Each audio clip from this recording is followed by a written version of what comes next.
2. Self-acceptance and self-actualization increase.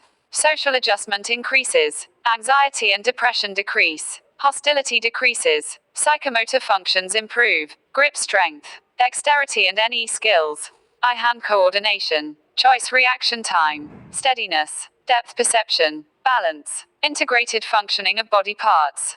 Cognitive function improves. Attention. Concentration. Memory. Learning FC&C. Symbol coding. Depth perception. Flicker fusion frequency. Biochemical effects. The biochemical profile improves, indicating an anti-stress and antioxidant effect, important in the prevention of degenerative diseases. Glucose decreases. Sodium decreases. Total cholesterol decreases. Triglycerides decrease. HDL cholesterol increases.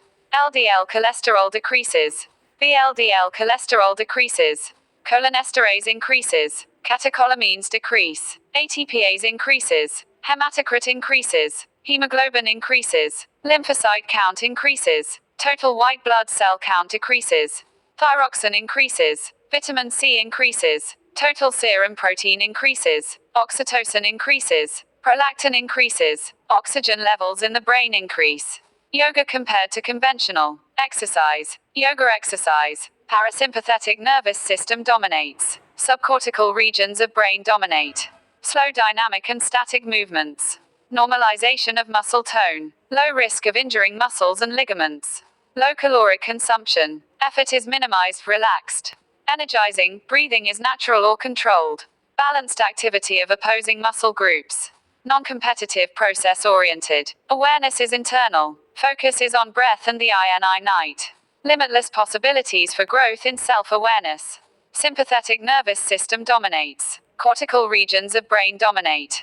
Rapid forceful movements. Increased muscle tension. Higher risk of injury. Moderate to high caloric consumption.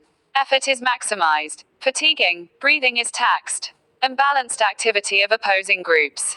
5. When they are doing something incorrectly, if you feel it may embarrass them, the best teachers are sensitive, understanding, as well as augment growth in the client's yoga practice. Remember that sometimes fewer words can actually say more. Too much detail for a beginner is likely to add to the confusion. When you explain a pose, explain one aspect at a time. Live like a mud sh, whose stain is bright and silvery even though it dwells in the mud. Ramakrishna. The man who removes a mountain begins by carrying away small stones. Chinese proverb. Commonly asked questions and answers. How long should a pose be held? This should vary based upon your goals and ability level. More time should be spent on the warm-up segment, at least 15 minutes, if the goal is to prepare for physical activity following the sport yoga session.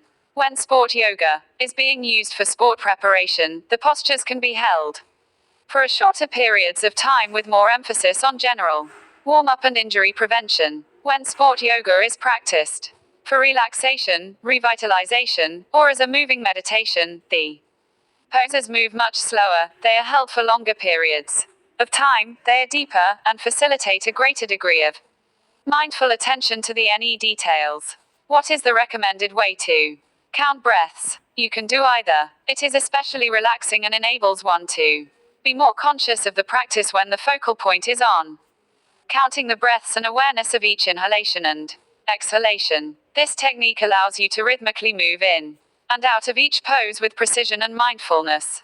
When you are initially instructing a student in a pose, it may be helpful to simply count until they become more at ease with the process. Even when counting, the emphasis continues to be relaxed, smooth, rhythmic breath and awareness.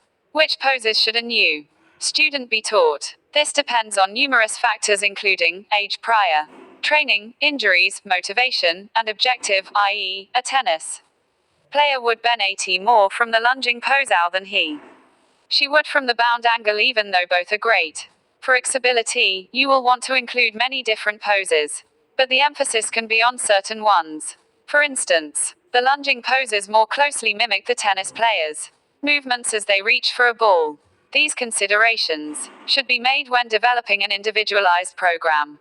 For a client, there must be balance in the practice, such as folding, extending, twisting, strengthening, stretching, and now relaxation. As the instructor, you should decide which of these are best for the individual? How should poses be sequenced? You have a great deal of creative freedom. However, there is a logical progression that needs to be followed.